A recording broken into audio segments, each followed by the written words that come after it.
I'm Corey Davis, your host, and I'm thrilled to take you on this journey as we dive into inspiring stories, expert insights, and practical tips to help you thrive as a digital nomad. Welcome back to the Jet Set Journeys podcast. Hey everyone, so welcome back to the show. Today we got Erwin Valencia. He's a high performance coach and wellness expert. Welcome to the show, Erwin. It's good to see you. Greetings and salutations, and hello from the Nook here in Molito in Alabang in the south of Manila. South of Manila. Yeah, cool. So Erwin, he's going to tell us how he got started, where he's at right now, and where he's headed in the future. So I know you're saying in Manila right now, Erwin, but how'd you get started in high performance coach and wellness expert? It's been a minute. I spent the last 20 years working in professional sport back in the US. I probably dedicated the past 25 years in the world of sports medicine, and in the past 20 years in professional sport, where my first foray into working in the high performance sport world was with the Pittsburgh Pirates as the first ever major league rehab director of a major league baseball team. So I helped manage the performance and the wellness of about 180 athletes, both from the major league and all the way down to the minor league, as well as the overall well-being of the athletic trainers, the strength coaches, and the staff. So for me, that was kind of where my foray went. Wasn't necessarily just working with one person, working with like an organization. And then I took 2 years, about a year and a half off to kind of determine the direction I wanted to go, because I had left baseball thinking that was maybe just a stepping stone for me to get to the NBA, which is my ultimate dream, was to one of the first Filipinos to grace the court of an NBA, and grace the court of an NBA court on a daily basis as one of the leaders in the medical and performance staff. And I went on a journey for about a year and a half, and thinking that right after I left baseball, I interviewed for 2 gigs in the NBA, and I thought I would get it, and I didn't. And there was definitely a lot of disappointment there, but it turns out that there was something bigger for me, and that bigger was getting an opportunity to become basically the head of medicine and performance for the New York Knicks basketball team, and Madison Square Garden being my office. And for me, that's kind of where it really took a turn for the better. I always say, when I was interviewed, the moment I got that job, by a multitude of Filipino media, and it was a big deal because there had never been somebody who was really from the Philippines, who went to school here, who grew up here, actually make it on an NBA court. Yeah, there's a lot of Filipino Americans that are either players or coaches, or even strength coaches and medical staff, but no one who actually spoke Filipino, no one actually grew up in the Philippines, the idiosyncrasies of what it meant to be actual Filipino. And I was the first one to do it. And so it was big news. And so when I was asked, if you have any suggestions for kids back home in the Philippines that would like to follow your footsteps, it out of my mouth, the microphone was in my hand, and I just literally said, I looked up and I said, you visualize it, you prepare for the path, and you manifest it. And it literally, for me, it was like boom. It was like a crazy situation, because it was true. I mean, I didn't even ask for, I didn't submit a CV. I didn't apply for any job. The job came to me, and it came at the point where I didn't let go of my expectations of still wanting an NBA job, thinking I came so close. I didn't get a job of 2 different organizations. I started questioning my worth and saying, hey, I did everything I could. I worked my ass off. I went to school the right way. I did my internships, hardly made any money. Why don't I deserve this opportunity? It's not like I'm a new grad. I've been working now for close to 15 years. So why don't I deserve it? So I started to question myself, and that was a journey for a year for me to go through that. But then, it really took me asking the universe with a pure heart, saying hey, this is really my dream, not just for me, but for millions of Filipino kids who want to see somebody really from the Philippines on an NBA court. And it was ironic, not really ironic, but it was true manifestation when that opportunity came 2 days after I asked for it on my birthday on July 2014. And, next thing you know, I had 5 NBA teams calling me without me submitting a CV to any one of them. They just called me. And by September of 2014 of that same year, I found myself at Madison Square Garden. I mean, at the mecca of basketball. It wasn't just any small team. It was, one of the most valuable basketball team in the world. And sometimes we forget that sometimes you just have to ask for what you really want, but make sure you come from it because there's a bigger purpose, not because of a financial gain or a selfish, egotistical reason. And that's how really it all started for me. And as I went through the process of working in the NBA and going through that, I discovered that I do have a knack for working with high performers, but adding that wellness element so that they can find their own balance and going through the challenges and the stress of what success means in their worlds. Right. That's awesome. That's amazing. Yeah. A lot of people think that just because guys are, like you said, high performance, right? All that the athletes and everyone that's on there, that they have it all together, but they don't, right? Yeah. A lot of those guys, they started off just like you and me, like we just, regular people, regular people, but then all of a sudden they have all this money, this fame, and they don't really know what to do with it. And it's like, it's overwhelming, right? I mean, even for myself, I just learned how to start meditating about 4 years ago. And so it helps so much in your life. And those guys who are high performance, I mean, we hear about Jordan and stuff like that, how he, meditates and does a bunch of stuff. And other guys who are wise, they go to Jordan for advice. But other guys, they think it's above them. They may not need or don't even know how to ask for help, right? They just know how to be on the court. But when off the court, like, how do you be on? And like, or if anything, how do you turn it off? Right? That high performance, that stress, you're trying to run 10, right? Like the 10 miles or 100 miles an hour on the court. But then you get off the court, like, how do you slow down? Like, how do you slow your mind down? How do you take a break, right? These guys don't really know. This is similar to even, it isn't just the athletes. I mean, CEOs are the same way. They wake up in the morning, they're on at 4:30, they do their workout. Even their workout it's almost playing for the tie. They work out to play for the tie, not because they want to enhance themselves, just because they're just on all the time.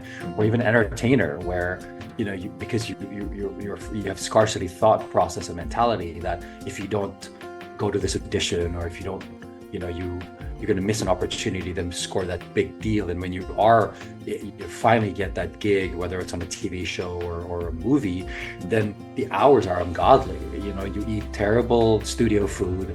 You're shooting in what could be daylight, but really it's 4 o'clock in the morning, and you have to pretend that you're wide awake and all that other stuff. And there's a possibility of burning out. And so I think it's been an interesting process for me to notice what it is that people need, and more often than not, high performers need to find stillness. And using my wellness background, I'm able to help them go on that journey. And whether that's on meditation, whether that's biohacking, whether it's just figuring out a schedule for themselves, sometimes you think you can do it all your own, but really, we all need help. As you just said, we all need to know how to ask for help, and not be ashamed of what that means. And I think that's sometimes the biggest challenge and the biggest stigma, especially in the mental health sector. Yeah, that's amazing. Cool. So where are you at right now? I know you're in BGC. What? People don't know. Oh, where I'm currently. We got your background. So where are we at now? So he's in Manila. We call it. I'm in Manila. I'm at the co-working space called Nook, which is in the Molito complex, or the Molito. Not really a complex. It's not really a mall, because it's like more of an outdoor. Ironically, it reminds me of some of those malls in Arizona, where it's more open. you kind of can walk outside to go, rather than being in the typical Filipino malls that are like enclosed. Right. So I like Molito. Molito is really, I actually really do enjoy it. Not only working here, but being able to like also have lunch here, have dinner, but also meet some friends here. It's a good multi-purpose place to be able to do work, but also to play. Cool. So where are you at now in life? What are you doing? I'm currently on the tail end of a 1-year sabbatical. I left the NBA about more than a year ago in August of 2023, retired from the NBA, and have taken a year, very oddly enough, very similar to the year I took between baseball and basketball. And I've kind of looked at what is important to me at this period of my life, and how do I then optimize that in every possible way, whether that's my health, whether that's my professional life, whether it's my relationships. But when I hurt my back last year, it gave me an eye-opening experience of what's really important to me, and what are the 3 things, in a sense, that I need to value on top of everything else, while I have a sound mind and sound body. And the 3 things were: 1, spending a lot more quality time with my parents. I hadn't spent this much time with my parents. Being in professional sports, you hardly have any time to spend with your parents. They come visit you, you get them to a game, and then you see them for dinner, and then, hey, I'm off to Milwaukee tomorrow, and then you're gone, and then they're in your house, and they just lock the door and they're gone. And the only time I get to chat with them is when they come to those games, when we have dinners, or during the off season where I fly to the Philippines and I spend a week here, which really 4 days out of that is really the time I have to spend with them. So it's been almost 20 years, about 20 years since I've had this much time with them. So for me, it's really important. My parents are aging, and we really forget how valuable the time is that we need to spend with them, that we don't know. If there's anything that we've learned in the pandemic, is that life is short, and that the people that you love could disappear in an instant. Yep. And unless you value that time now, you may not get another chance. So for me, it was important to chat with my parents about life, about death, about finances, about what to do if something happens to them, like how they would like to be remembered. These are hard conversations, which a kid, and particularly here in the Philippines, we don't really like to talk about. We like just to let things go and let things phase. We don't like to face things head to head. It's not very Filipino to do that. And I have to activate my American side to just be a little bit more aggressive, my New York side to be like, yo, mom, dad, what do you guys want to do if you guys die? Like, straight up. That was very non-Filipino, but I think living in New York for 11 years, it got me some chutzpah, if you must, to not be afraid to chat that way. And then number 2, spend more time visiting the islands in the Philippines. I left the Philippines for school and a career 25 years ago, and I realized I hadn't visited all of the 7,647 islands. I visited maybe 10, and I was getting a little pissed that my now colleagues in the content creator space were visiting all these places. I was like, how the heck did you find that island? I've never been there, never heard of that island before, but they're there. Hey guys, guess what? We found this undiscovered island. And I'm like, I need to get to this island. And so I wanted to spend some time in the Philippines and just rediscover my own homeland. And so for me, that was really important, to be able to go see Apo Wang Od up in the mountains to get a tattoo from a lady who's 107, to basically have a place and live in Siargao, go surfing every day and realize why people love it so much, to spend time in Siquijor and feel the enchantment of all this freaky stuff that people think about when they go there, but really understand why, and hang out with shamans and hopefully not run into ghosts, and these are things that make great stories, because they're stories about who you are as a person and the culture that you surround yourself with. And number 3, create space for me to create more true, lasting relationships. I mean, the challenge with living in New York, everything is fleeting. Everyone is trying to make it there, that even the relationship you are there are all relationships that are trying to all make it together, but it doesn't necessarily mean that it's truly all meaningful. So I wanted to step back and harness these relationships that I really have, that I value, and see if they come to, or are they the ones that are worth keeping to be friends with for the next 10, 20 years of my life, or being with a partner that really is real and not just somebody who's fascinated by the work that I do at the moment in time, and and with a googly eyes from Madison Square Garden. So it's definitely an intentional time this past year for me to focus on myself, because I know that if I want to make money, I can make money anytime I want. That's awesome. That's huge. So I love that about spending time with your parents. So for me, it's like, that's one thing I realized too, is what's important. And to the point that I actually, I didn't go home, but I would have long conversations with my father on the phone, and I would record it. And I would tell him, I'd say, hey, I'm recording this. And I would just ask him a deep question, and he would just go in, right? He's always trying to teach me life lessons.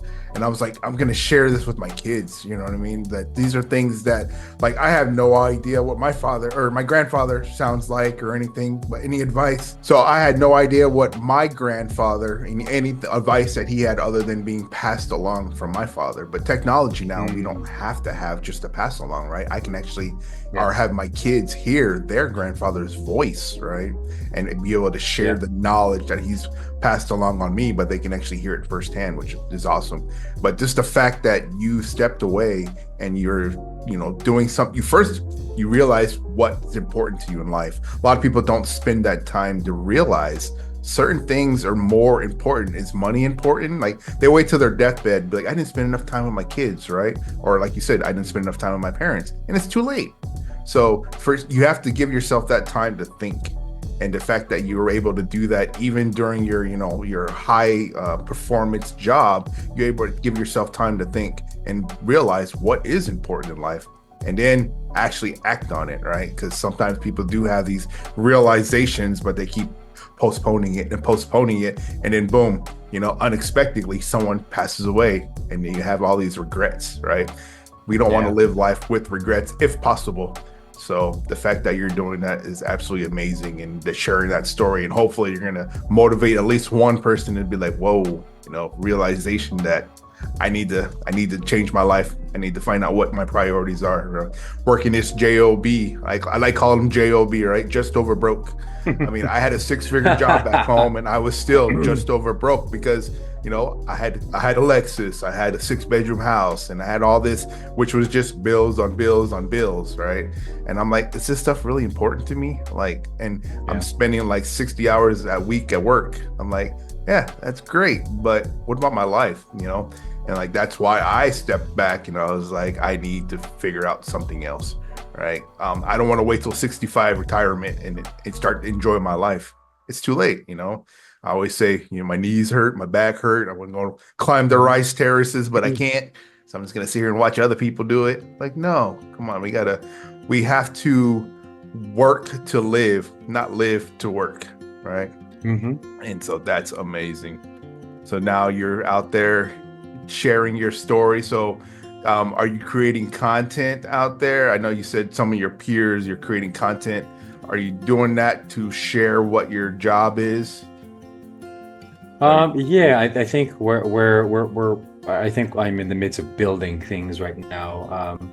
I really took a step back and just in the past created content for myself, just to talk about my day in the life. But then right now, November, December is about putting the work in and building things to launch in the first quarter of 2025. I'm recording a number of episodes of a podcast that I'm releasing in 2025 called Welcome to the Now, which will be, which I'll have high-performing guests, whether they're entertainers, whether they're athletes, whether they're CEOs or thought leaders, and ask them about the challenges they've had if they found success early in their life, and then the challenges they've had either maintaining that or B, how they pivoted in order to find success in the same field or otherwise. Number two, building out a group coaching program so that more people will have access to some of the wisdom that I have in a group rather than the one-on-ones that I do, because it also takes energy from me. And then also with that, providing other means for the wisdom and the knowledge that I have to be spread out, whether it's through a ebook that I'm trying to fine tuning. That I used to have an ebook, but I'm just fine tuning and updating, as well as other things like other offerings that use technology that allows people to be part of a community, if you must. As because I also advise a number of wellness tech startups and with artificial intelligence.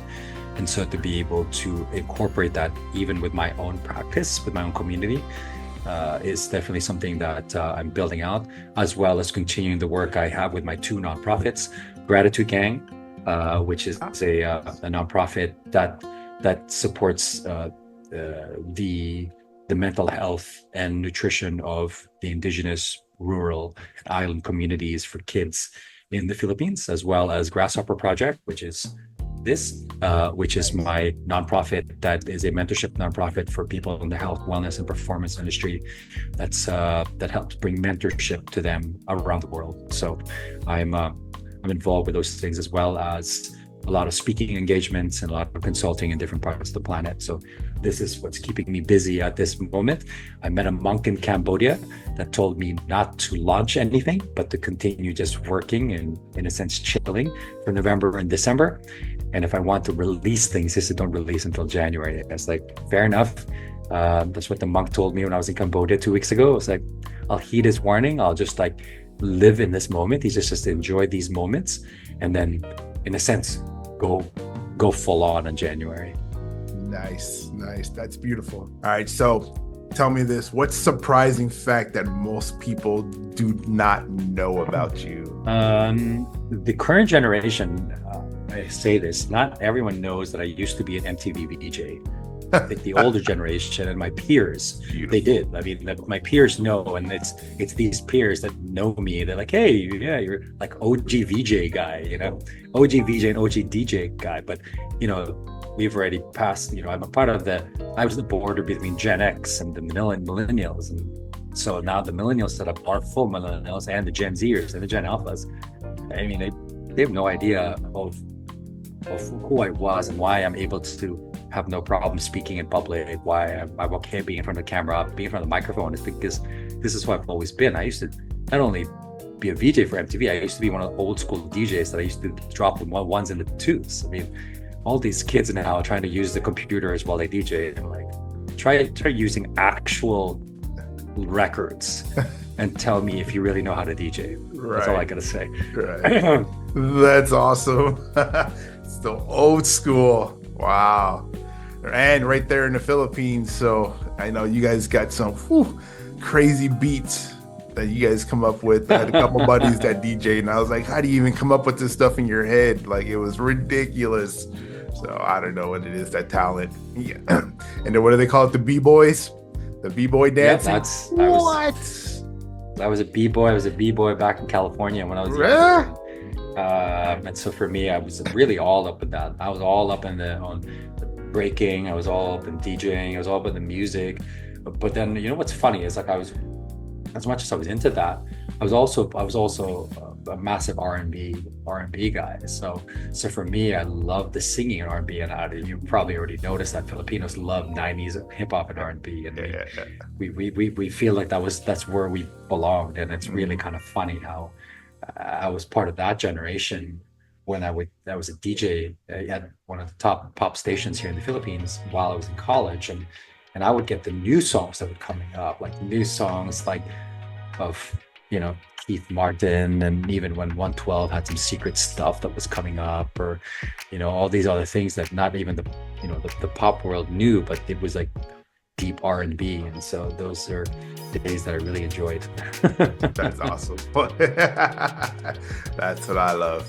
Cool, man. So recently, what's one of your biggest challenges you had to overcome in your career? I think one of the biggest challenges I've overcome in my career was letting go of my ego. And I think I say that meaning that, there's a period of time, I was leading, the medical and performance team for the Knicks. And then when the person that brought me to that position, which was Phil Jackson, was fired, and so there was a period of time that I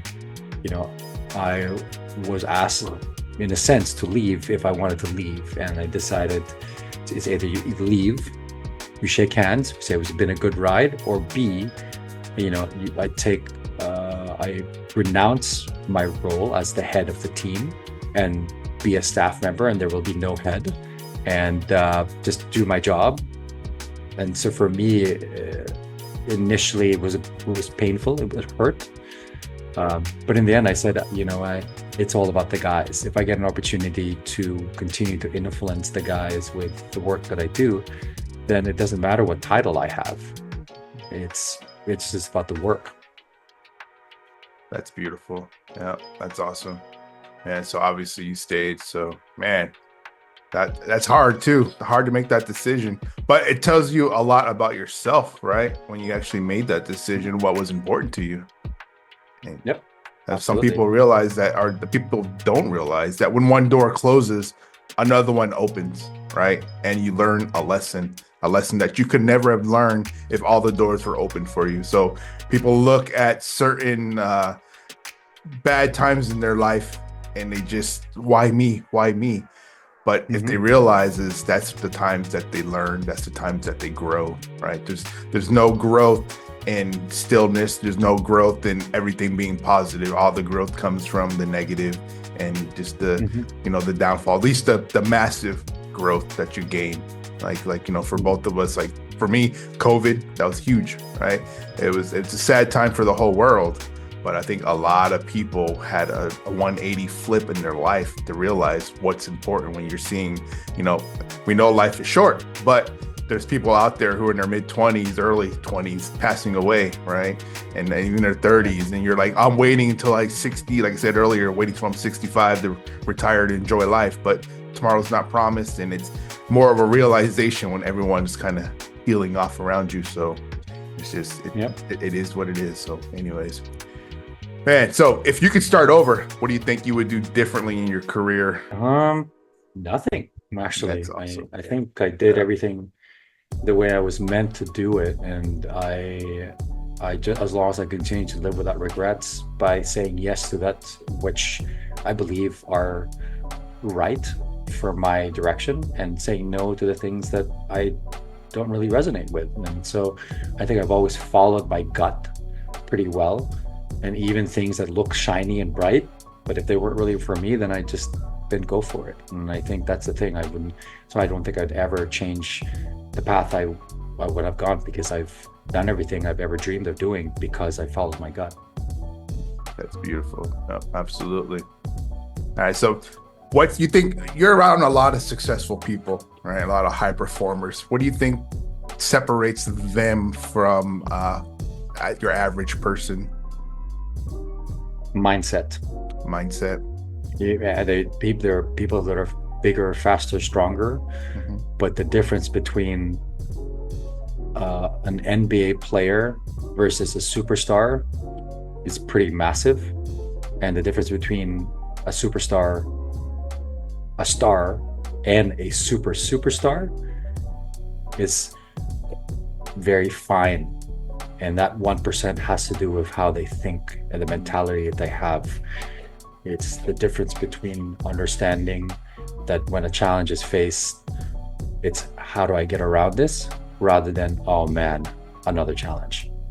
And that, looking at it and the ability to reframe a challenge, is what the highest performers are able to do. It's what separates the person that's singing on a stage at a bar compared to a person that's singing on the stage at Madison Square Garden. It's the ability to say that I can do this. Nice. Yeah, that's true. And that works for everybody, even for digital nomads. It's like, you want to live this lifestyle of freedom, flexibility, but it's hard. And so when it gets hard, where you have to figure out another way to keep living the life that you want to live, or you can just give up, say I'm going back home, going back to a 9 to 5, and that's it, right? And even if you do go back home for a 9 to 5, that's fine, but don't let go of your dream. Just know this is only temporary, but I will be back out there and enjoying my life. So, I mean, there's always setbacks, and there's nothing wrong with that. That's human. But to stay in that setback, that's what separates you versus somebody else who pushes forward and moves on to their next level. So that's awesome. So what's one of your tips about balancing remote work and travel as a digital nomad? Probably one of the biggest tips is keep a schedule. I think if you're going to say Tuesday is the day I do all my calls, my emails, all that stuff, stick to it. And even if you have people who invite you to, like, hey, you want to go somewhere, you want to do something, it's like, no, I'm sorry, but Tuesday is my work day. I mean, I got to at least work once a week.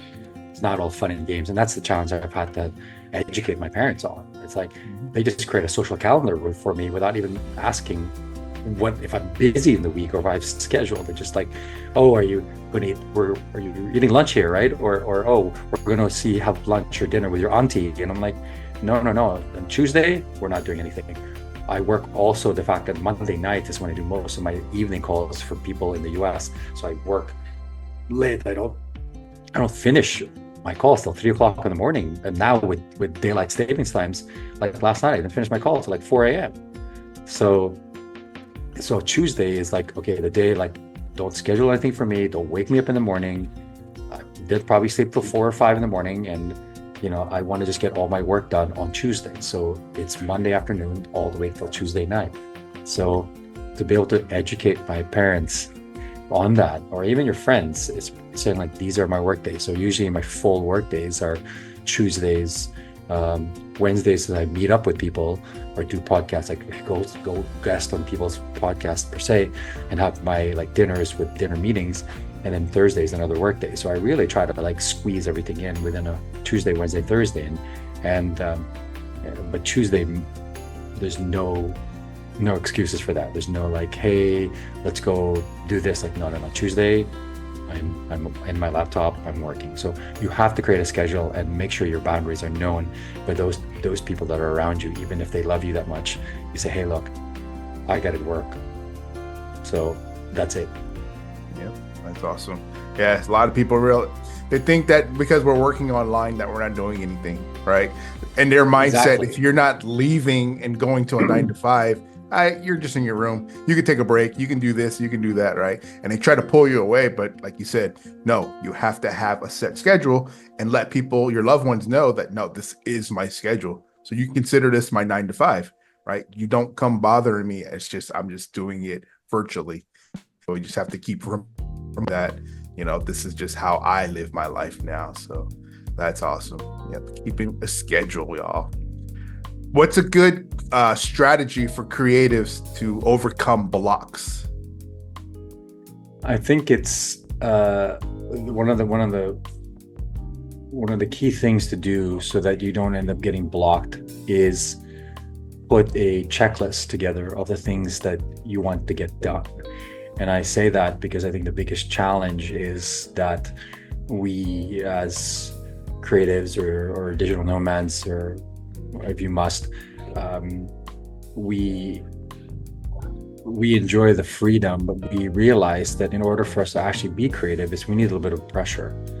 And by putting a list together of things that need to get done, or holding yourself accountable to really finishing tasks, is the pressure that you need in order to get the work done.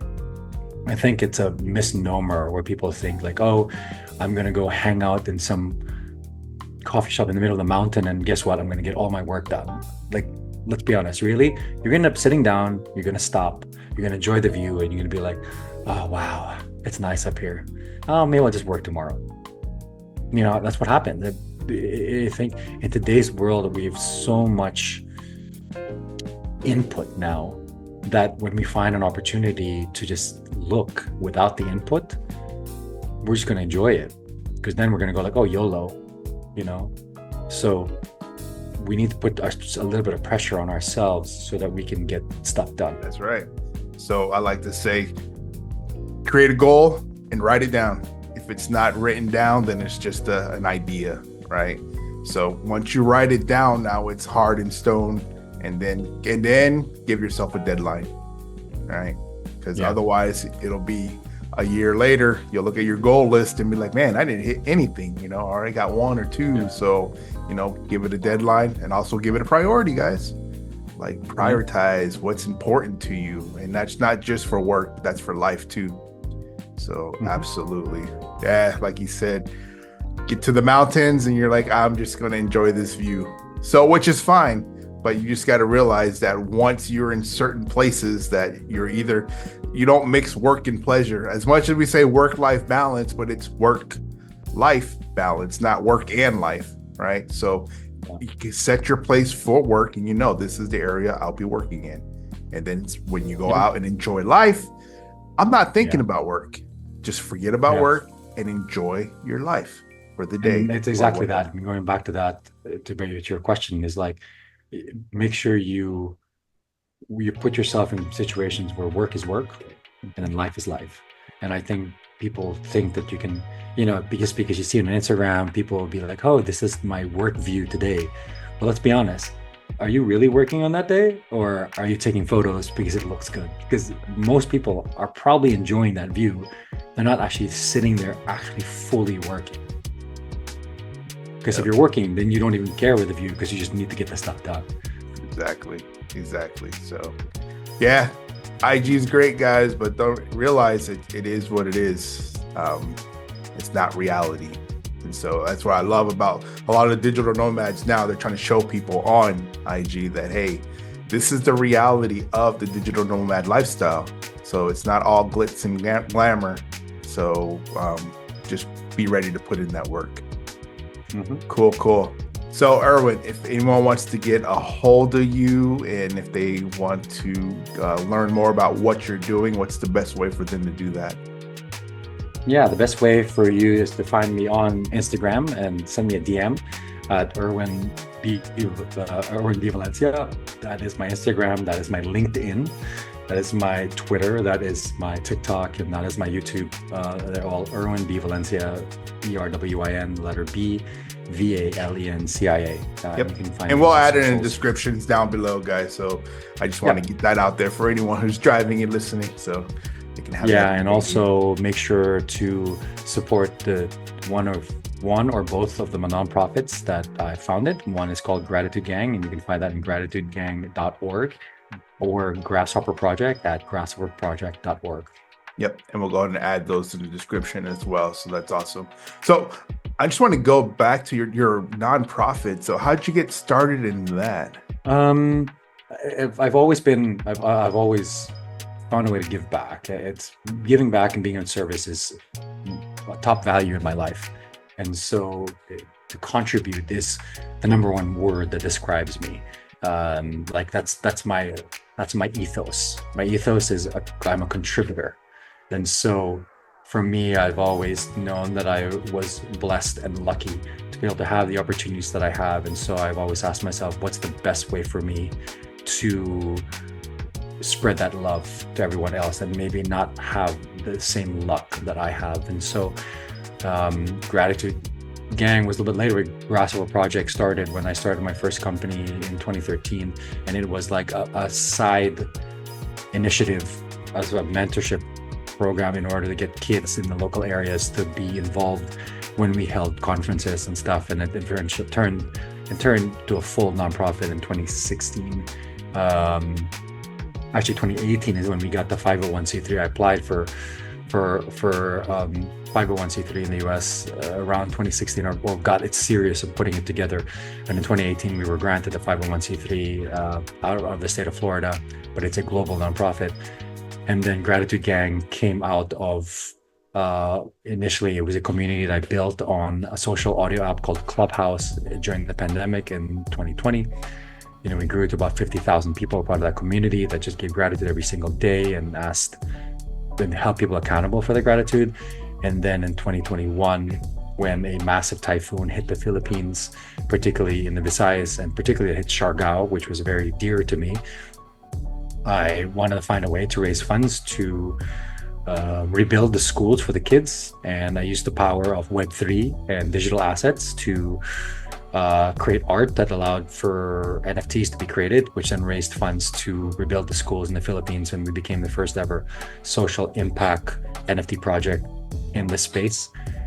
But because of crypto winter, things went down, and so in 2022 we made it an official nonprofit, a 501c nonprofit, so that the effects of the crypto winter wouldn't hit us too much. And so instead of making the NFT have a nonprofit attached or initiative attached to it, we made it a nonprofit that used digital assets and Web3 as a funding source, only one funding source, rather than making it the reason of being. And so Gratitude Gang, like I said, became a 501c3 incorporated in Florida as well in 2022. But the initiatives and the money that's raised from that go directly to kids in Siargao, in the north of Siargao, for nutrition and for mental health, as well as kids in indigenous areas in the Sierra Madre Mountains here near Manila and Luzon as well. Wow, that's amazing. And also, yeah, kudos to you. So we'll definitely add those links, and everyone, guys, check them out, see how you can help. And that's awesome. All right, Erwin. Well, that's all I got for you. I appreciate you coming on the show, sharing your story. It was absolutely amazing. We'll look into catching up with you later. You got anything else for your audience out there before we go? No, I appreciate your audience as well as mine who's listening in, for all the love that not only I get, but you get, but also for the rest of the community. And you making the Philippines the home base for this moment allows for more people to be more aware of the possibility of being a digital nomad and working remote, but knowing that it needs discipline in order to continue to do this. So Thank you for sharing that. Absolutely. All right, guys. Take care. See you guys later. Bye.